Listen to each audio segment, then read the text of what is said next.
we go into the draft, okay, never mind. We need to go into the draft. No predictions.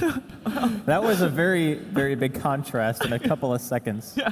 That was. Well, let's go into the draft. It is our first round of the lower bracket here at DreamHack, and we are going to Team Tinker taking on the 4 anchors and a sea captain. I gotta say, for a team like Team Tinker, being on a massive losing streak, I think hurts them more than like a top-tier team like EG, because top-tier teams like EG have won so much, and they know they can win on any given day. I'm not sure if I could say the same for Team Tinker. I feel like the morale is somewhat battered, and hopefully they could do okay here against 4 anchors, because 4 anchors is out for blood. They lost the first game, but I was talking to some of the players who are like, you know what? We're okay. We're still going to win more games. Let's go. So they feel pretty confident. I think so. And a lot of it is also attributed to the fact that it's a best of 3. And almost every team will say that they're happier going into a best of 3 than a best of 1. And that's simply how it is. Because as long as you feel confident in yourself to any regard, you will more happily say that, okay, we have to lose 2 games to get knocked out. As in a best of 1, as they had previously today, you know, 1 bad game can happen to anyone. Yeah, and I mean, fortunately, the best of 1s were only to decide seeding, so it's not like you're going to be in a horrible position. Sure, you don't want to be in lower bracket, but you still have the chances to come back. And yeah, the hand warmer. Yep. Shout out to Conrad. It's actually who we got that from, because they were asking for hand warmers earlier. It was quite cold in here because the player area is basically right by an exit, so people kept opening the door, and it was not great, so I'm glad to see that. I got mine from Helen, so shout out to her as well. Yeah. All right, well. Oh, looks like, do you see that Bruno badge on Sing Sing just there? Yeah. Apparently Bruno gave the crew badge. In any case, the draft is going along very steadily. An interesting ban just came out is the Wisp for 4 Tinkers, or 4 anchors and a sea captain. Obviously, EGM has been showing a lot of proficient play on that hero. Yeah. But, EGM is a very, very solid Wisp, but they did play it previously with the Necrophos, and it did not work out in that game. But it's still a hero that Team Tinker will happily pick up if they are allowed to. And Ogre Magi and Centaur Warrunner are being picked up by 4ASC.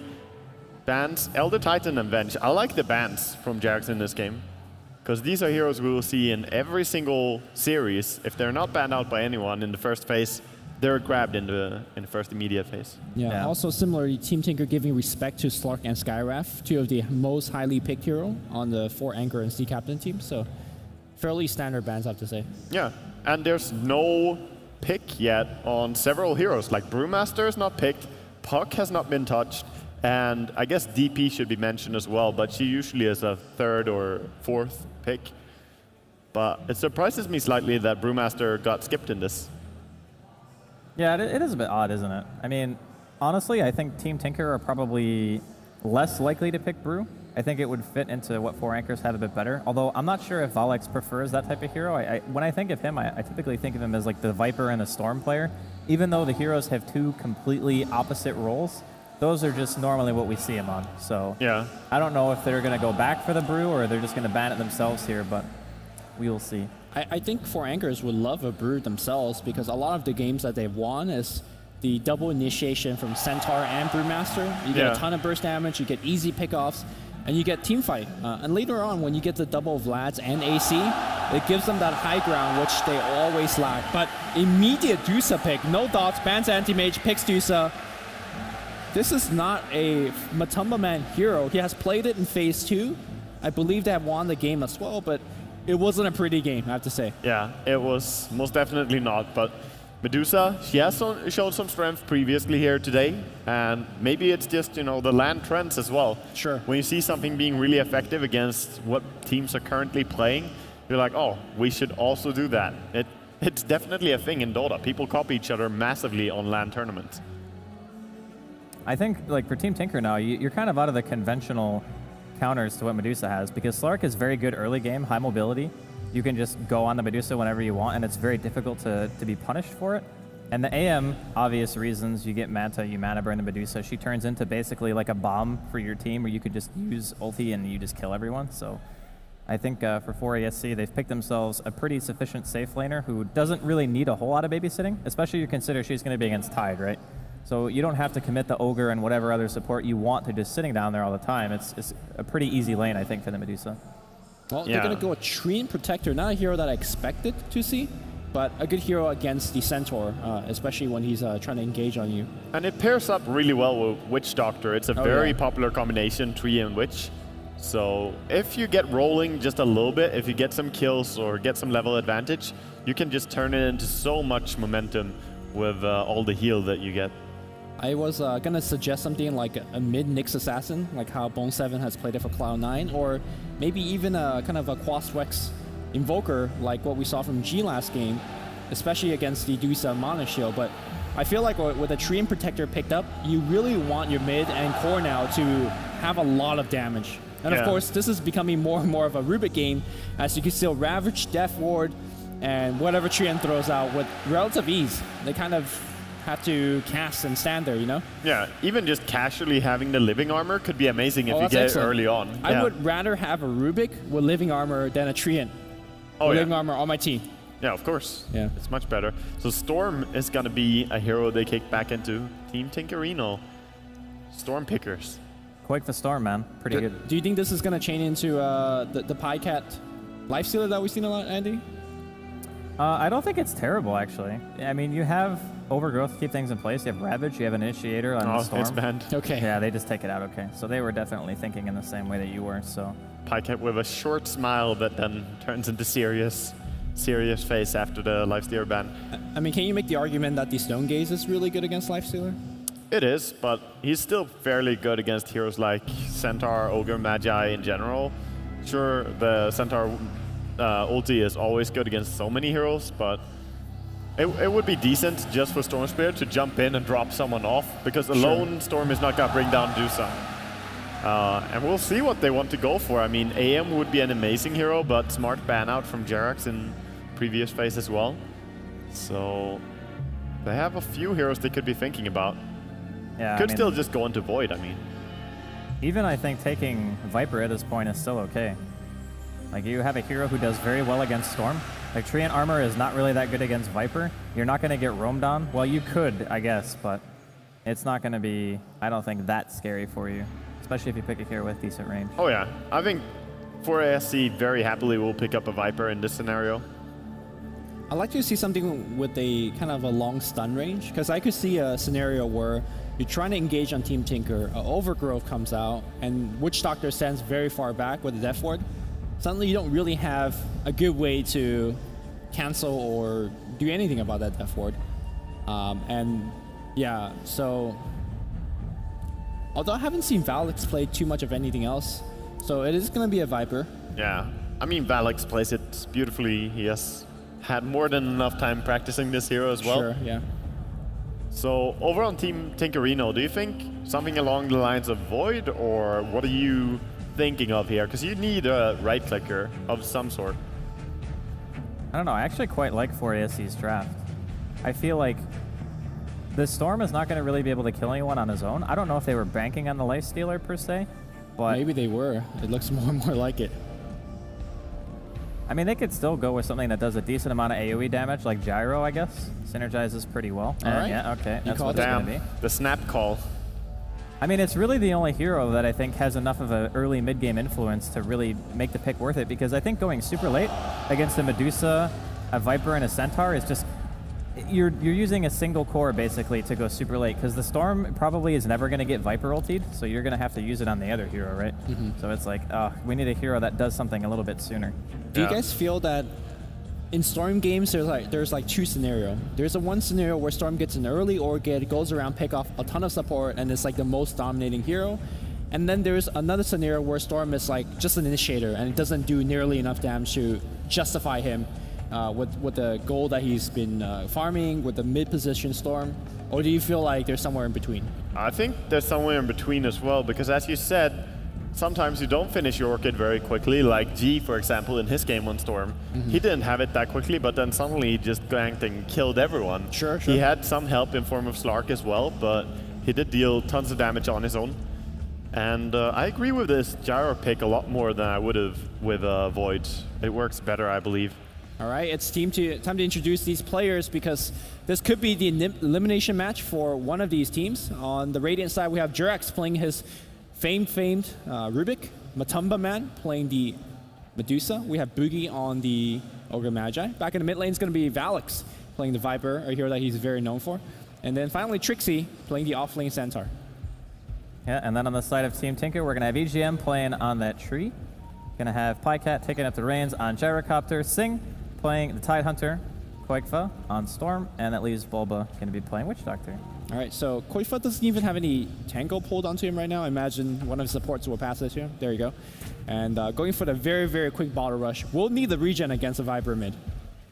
I mean, Viper's going to win that lane no matter what. I mean, there's also living armor. That will help out a little bit, I guess. I mean, once you get to, I think it's maybe it's level 2 poison. Oh! EGM, not going to go on the cliff. Did he not even try for that? Or? I think you have to be, like, Closer. in a really close spot. Like, you have to be hugging that hill super hard. I think he's pinging it out saying, I don't believe that I'm actually not stuck up there, because it really looked like he was going to get that. Yeah, I think he could have as well. It kind of depends where you click it as well. I didn't see the direction they clicked. Yeah. Either way, EGM gonna find himself a bounty rune instead of being stuck on that hill. Sing Sing getting a little bit of a haste on top as well. It's gonna be a one-on-one between Tide and Centaur, so not the most eventful lane. And I believe mid, if Storm plays well in the early game, like on the first, I would say 4 creep waves. Well, he just missed the block. He can do fairly well. Although it's actually in the tower range. He so missed it hard enough though. Yeah, recovered. I'm also somewhat worried about Tinker's offensive trialing here. In the past, when they've ran offensive trialing, remember today's game where they ran offensive trialing with Luna? They did well in the laning stage, but they had a lot of trouble transitioning out of it. So that's kind of my point this game. Can Tinker win the lane, and will their support be able to do a lot elsewhere after the laning stage? I think it's a bit different, though. Like, the contrast between what they were playing against and what heroes they actually have this game.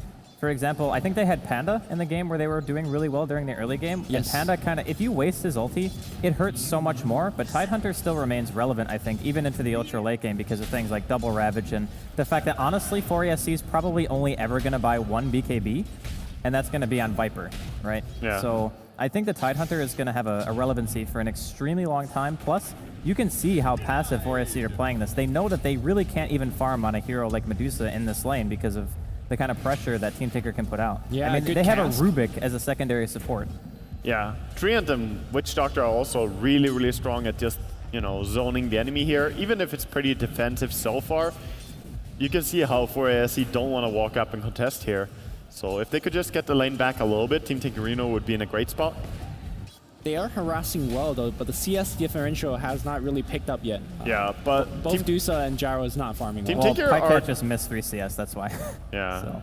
Team Tinker are doing fairly well on their off lane, but they're also doing really well on top lane. Sing Sing is doing so great against this Centaur with his Tidehunter. He's getting more CS. He has a lot of creeps to farm up under his tower here as well. So 4-1 against 9-4 right now. I wonder if Sing Sing is going to go for that 3 Kraken 2 Anchor build that he loves so much. 3 Kraken? Yeah, he does go 3 Kraken 2 Anchor, which... I don't think there's any point getting a 3rd point into it, really. Oh, the cat's going to fly out on the bottom lane. It is going to bounce. The shield's going to go up here on Matumba Man. Nice He'll walk blocks. away. Perfectly done. It's a double damage tree. And in fact, they're going to pull him back to the tower, eat a little bit tower shot. Won't die thanks to living armor, but... Kind of a good exchange of harass going with the other way. A Boogie actually saved Matumba Man really hard right there. If he hadn't body blocked, like 2 punches, and that would have been a dead Medusa. Yeah, good awareness by Boogie. He also had roots, which allowed him to really go in and do that little play. So nice execution by the Finn.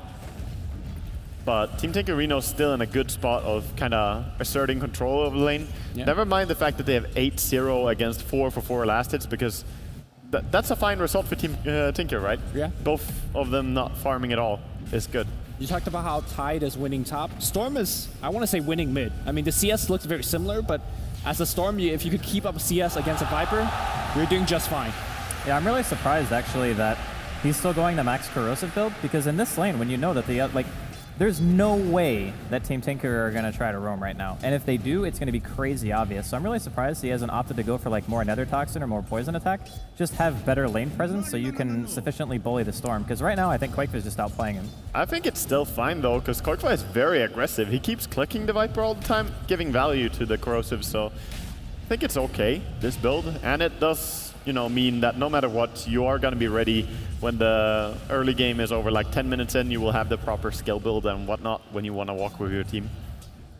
Also want to point out how hard it is to deward the Radiant Pole Camp. Getting caught here. There's no tree in the bottom lane. He's got a tree armor, walking it off. He's going to go down though. Jared getting the first blood. They want a second kill. Boogie does not have mana, but he does have boost. He's getting the huge body blocks on a Bulba. A couple more auto attacks he had a from blast. the man. I think he just got mana for the blast. Yeah, he did. Yeah, the TP's going to come in right now. Here comes the Leech Seed. They want to keep going here. Matumba Man going to turn around. He loses all his mana, so no more mana shield. Does he have a magic stick? I'm not too sure. The cast will bounce as well. He's going to just straight up walk away. Is there enough damage? A Rocket Barrage going to come through Matumba Man.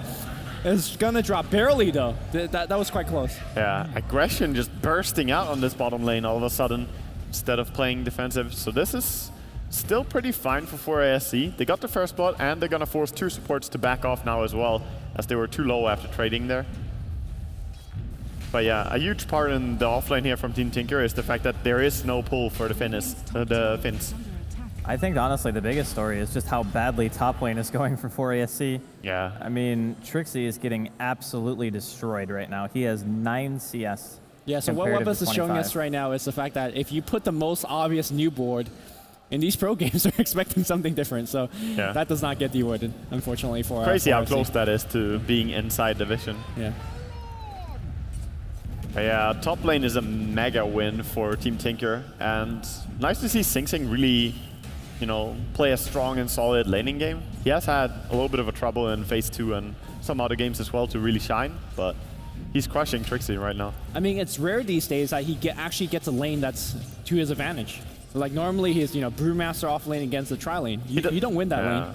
So I think Sing Sing mechanically has still be the same Sing Sing as we saw him in Cloud9 last year. It's just it doesn't get the opportunity to show that he can win the lanes. Yeah, he has been sacrificed quite a lot in terms of laning. Low rotation from the supports to fight over a rune. Nothing special here. The only concern for Team Tinker is that as this laning stage is approaching to an end, your Witch Doctor and your Trine is somewhat underleveled. They're not getting too many kills. I don't think Boogie, Boogie's like, actually could have Fire Blast on CD. Yeah, a little bit of cooldown.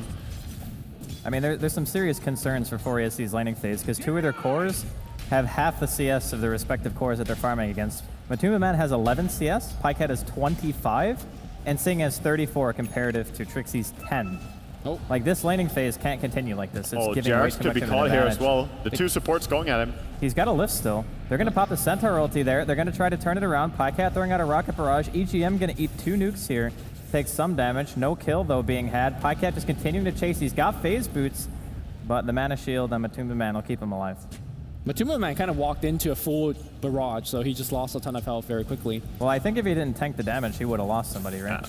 That's a really good exchange for Team Tinker, though, because they wasted the Centaur ult, and they did not lose any of their heroes. Yep.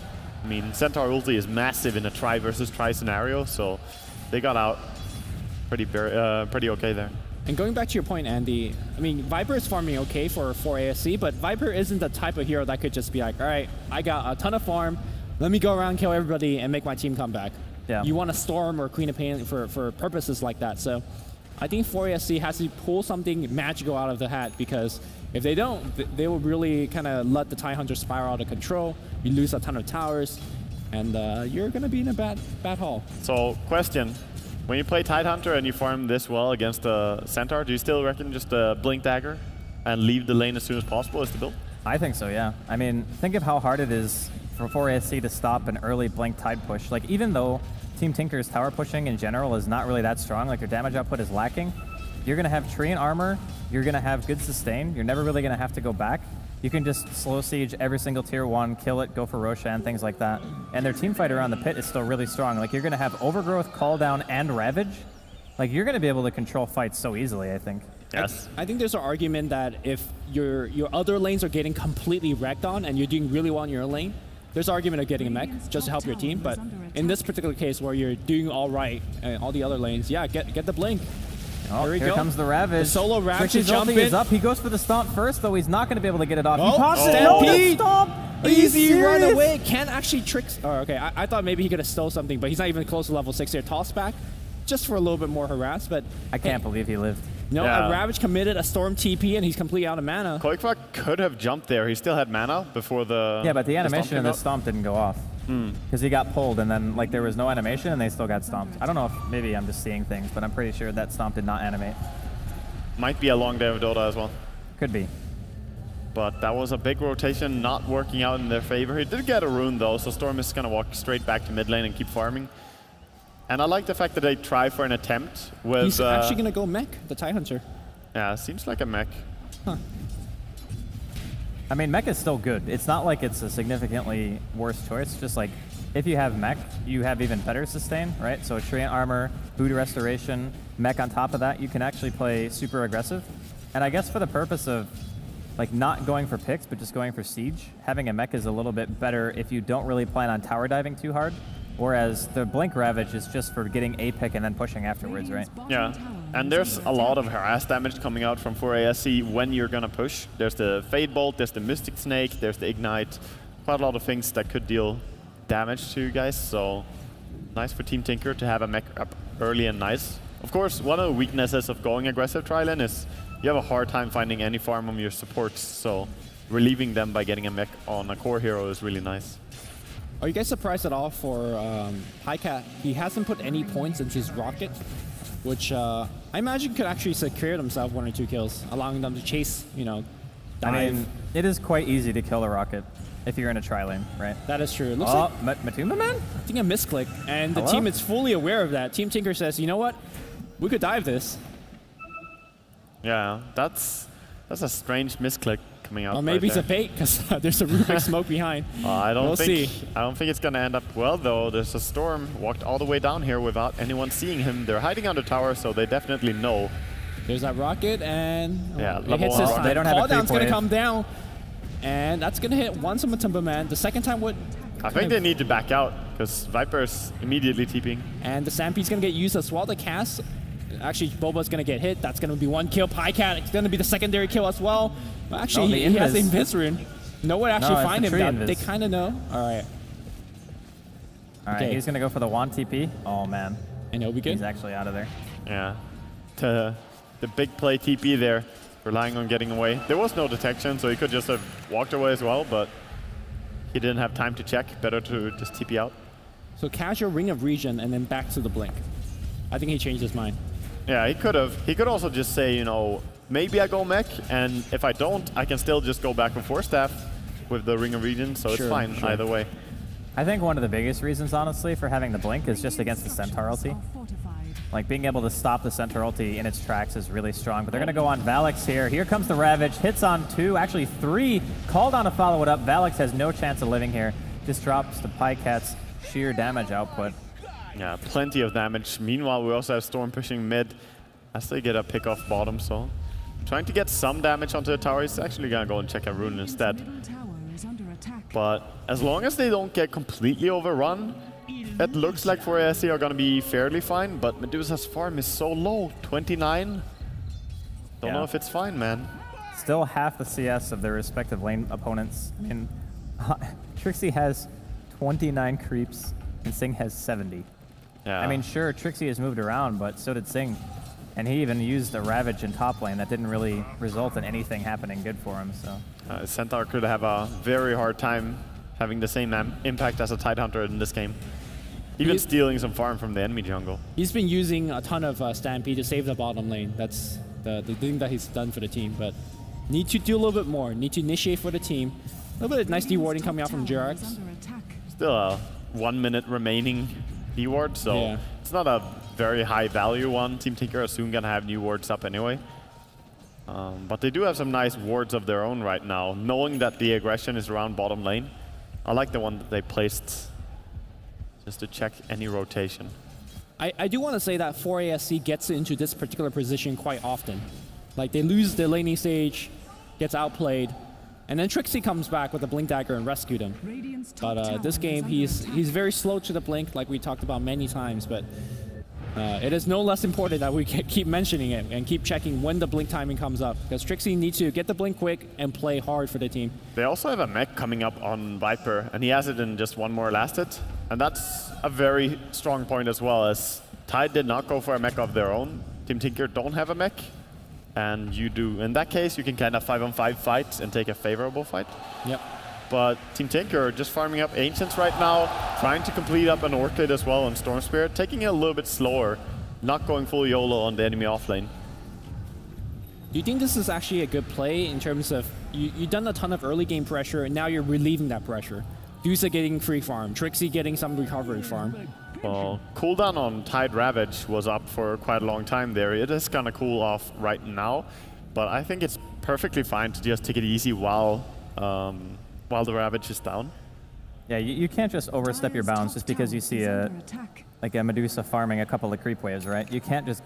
Because giving away kills is actually more impactful for Team Tinker, I think, than it is for 4ESC. Because 4ESC are relying on the late game Medusa and still having Centaur, right? So it's still a really strong combination. Yep. Whereas Team Tinker, I don't really think... They still scale pretty well, but I don't think they want to, like, risk it. And they are using this time to not only farm for the core items, but giving Treant level 6, giving Witch Doctor level 6. So their next fight, it's going to get much, much stronger. Meanwhile, though, Jirax did pick up his own level 6 as well. Yeah, all of Team Tinker are so efficient right now. They're just farming everywhere, stacking camps everywhere, doing as much as they can. Even their Treant hitting creeps on top lane, trying to be relevant. Because you really want to hit that level 7 as soon as possible. There's a big difference having 14-second cooldown and 20, and blocking even more damage. They see Jirax coming into the lane. Is that the pick you want? If you get Jirax, I think anyone. I mean, better Jirax than the Dusa, right, for ASC. Oh, he's walked really far forward here. I think he's dead. He's definitely dead. Oh, damn it. He walks into remnant range. Yeah, he's trying to TP out, but all right, there you go. That's one of those moments where you go, how the heck did they have vision? And then you watch the replay and you're like, really? There was a remnant there? Yeah. Well, they do get the pick off as well with their Centaur on top lane. So they kill off Treant, and they do have Blink Dagger completed now for themselves. But yeah, dropping Remnants when you're playing Storm and ganking is so important. Just having that vision up in any juke spot. This is, though, a completed Orchid at 16 minutes for Storm, as he's just 15 gold away. That's absolutely insane. If you could counter-initiate against a Centaur with Orchid, you could entirely turn around the gank, maybe even get up an objective out of that one. Speaking of that Centaur, he's waiting on the mid lane. It's like, this is a juicy tier 1 defend. Boba, he knows better. He's going to hide in the trees.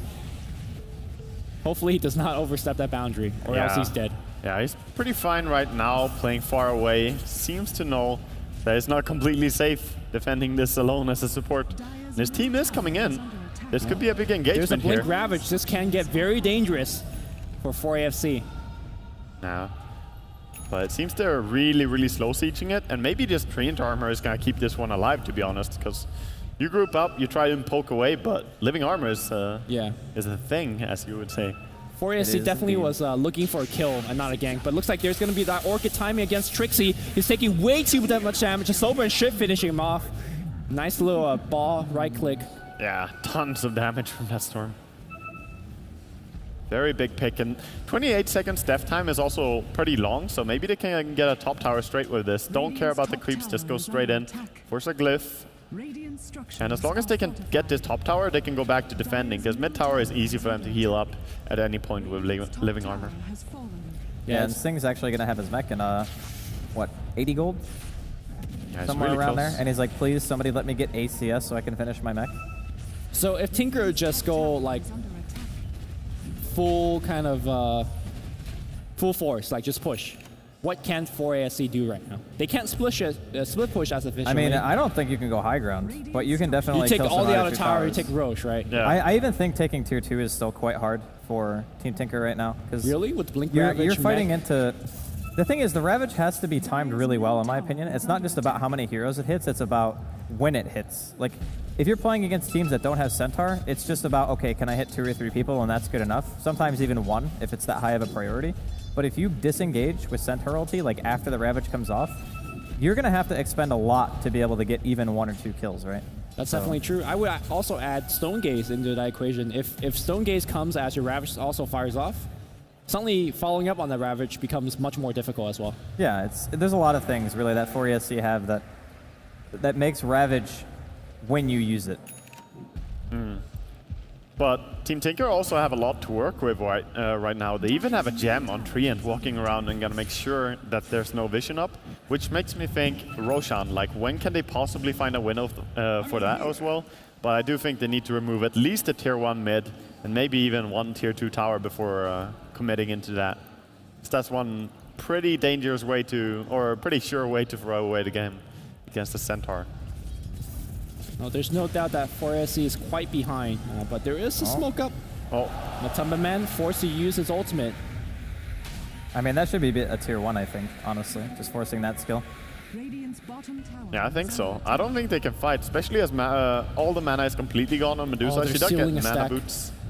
Oh, that's even better than getting in the tower. Like 800 gold swinging to the enemy side. There's an Invis Treant walking in, and they have no detection for him.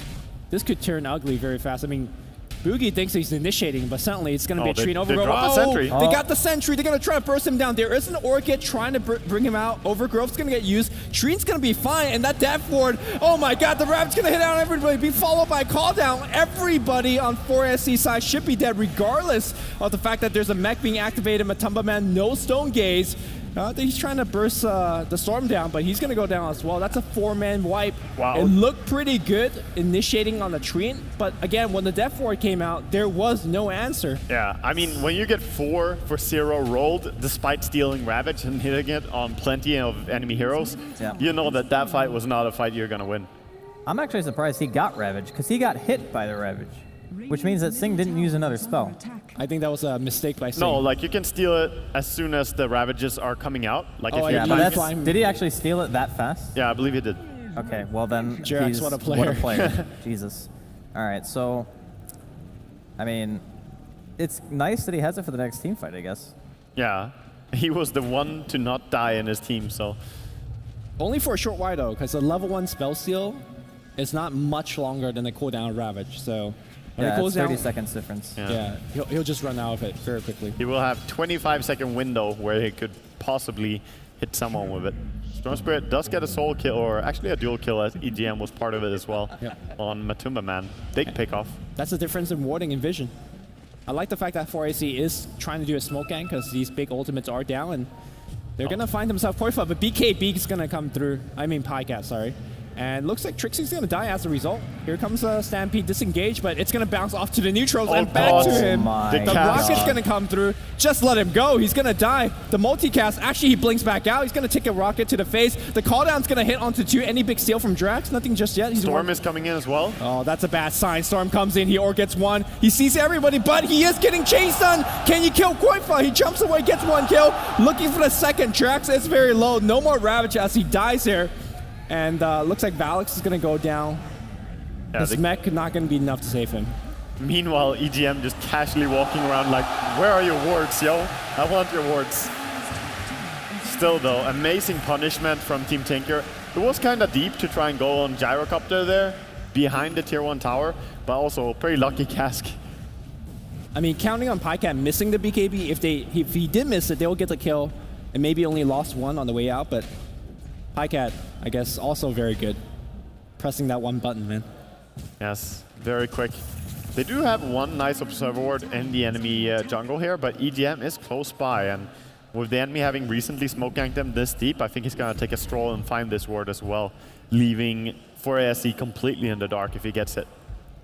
Yeah, he does find it, so no vision right now for ASC, and I don't even think they have wards ready. No, they're restocking right now. That's tough. I think not having vision on the map is something that you see a lot in pub games, but don't really understand how important it is. You just can't farm. Yeah, I mean, it doesn't matter how good decision making you have if you don't have the intel. Exactly. Like at this point, Dusa can't even move past where she is right now. Like she just have to back off. Yeah. So when you're trying to play for this late game and you can't actually have any goal intake, you just can't play for the late game. So I think 4AC is like in a rut. They have to somehow dig themselves out of this hole, and I really don't know how they're going to do it. I mean, they're still farming pretty well. If you consider the way the laning phase went, even though Team Tinker have transitioned into just like static farming into trying to fight and getting a lot of kills out of it and getting a handful of towers, it's like Valix and Matumba Man still have a lot higher relative CS than they did before. So with that being said, I don't think it's like, it's not absolutely terrible. The only problem that they're having is that the Storm can kind of solo kill a lot of the heroes in their team right now. So they have to play a little bit more together, which I think is the biggest weakness of giving a Storm a decent early game. Yeah, that is one of the bigger problems, but also the fact that even a Treant is just 2k behind your Medusa. I mean, this is the hero you rely on to kill everyone, and she's barely ahead of the enemy support right now. So definitely Team Tinker in a dominating display right here. They're over 15,000 gold ahead, and for SE kind of have to pull a miracle to make this one turn, I feel. Yeah, and the worst will get even worse, because Storm is going to finish his Lincoln Sphere soon. And I mean, technically you could kill him because you could drop like Lift, you could drop a multicast, and then you could Viper Strike and hoof something. Yeah, like in a world that can be done. But in a normal team fight, Koifa should be immortal. He will just zip around. There's nothing you can do about it until he's completely out of mana. Yeah.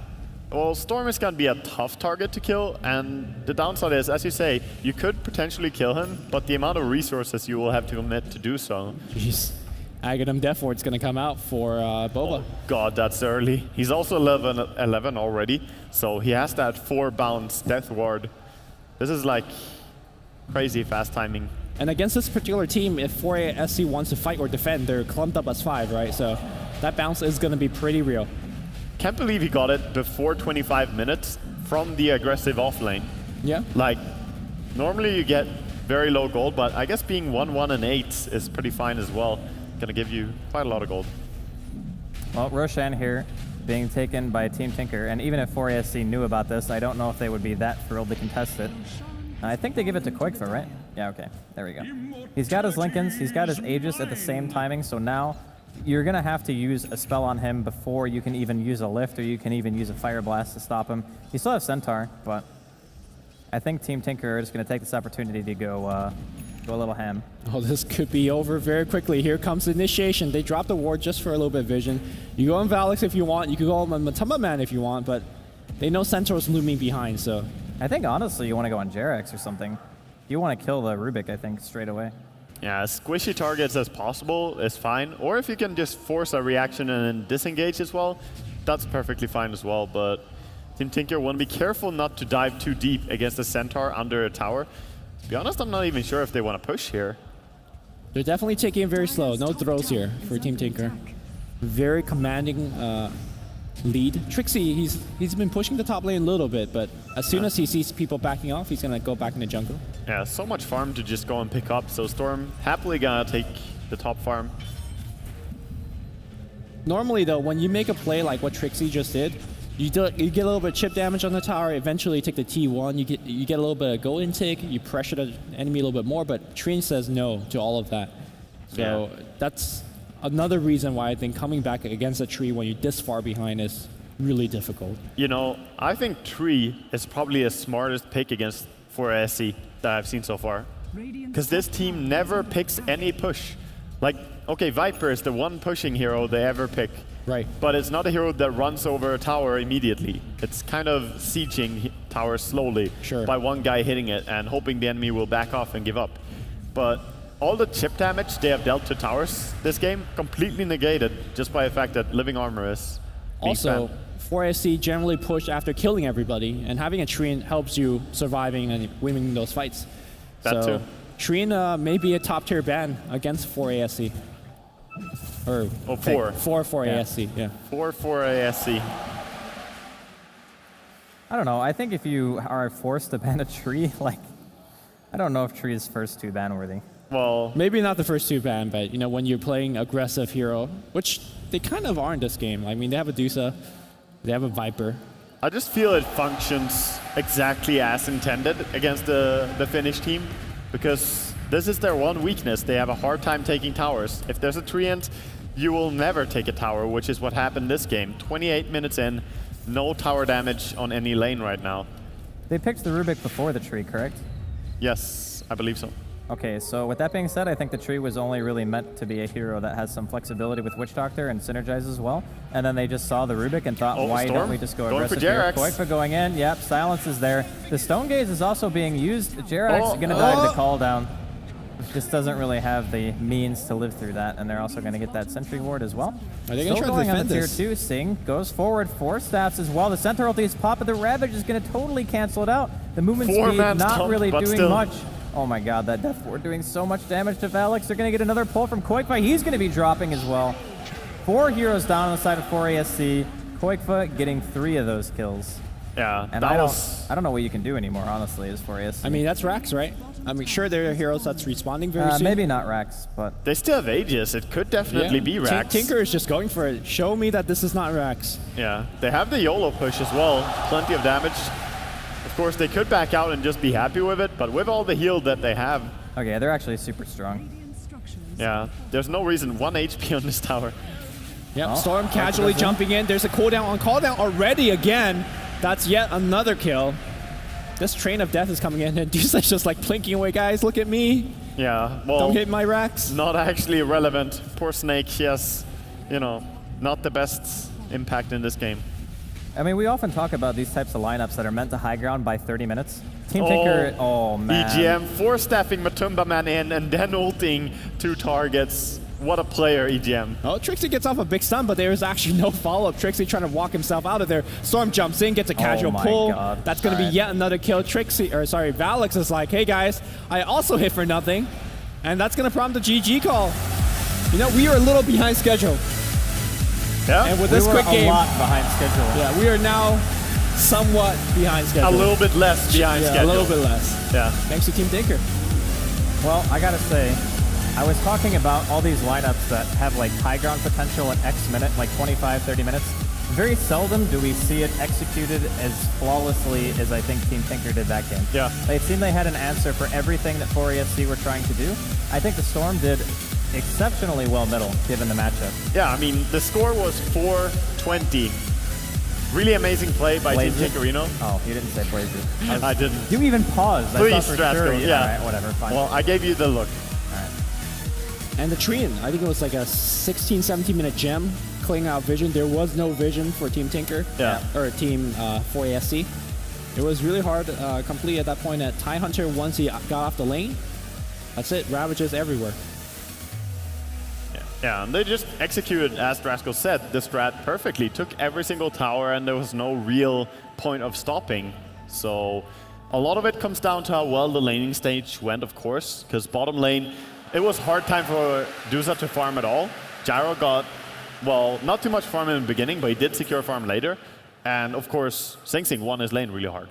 Yep. We're back, Shiver. Yes, I can see. I got a question to ask you, as well as the rest of the guys in the panel. Is 4FC a one-trick pony? Not just say that if you ban Slark against them, they'll lose, but they play the same lineup.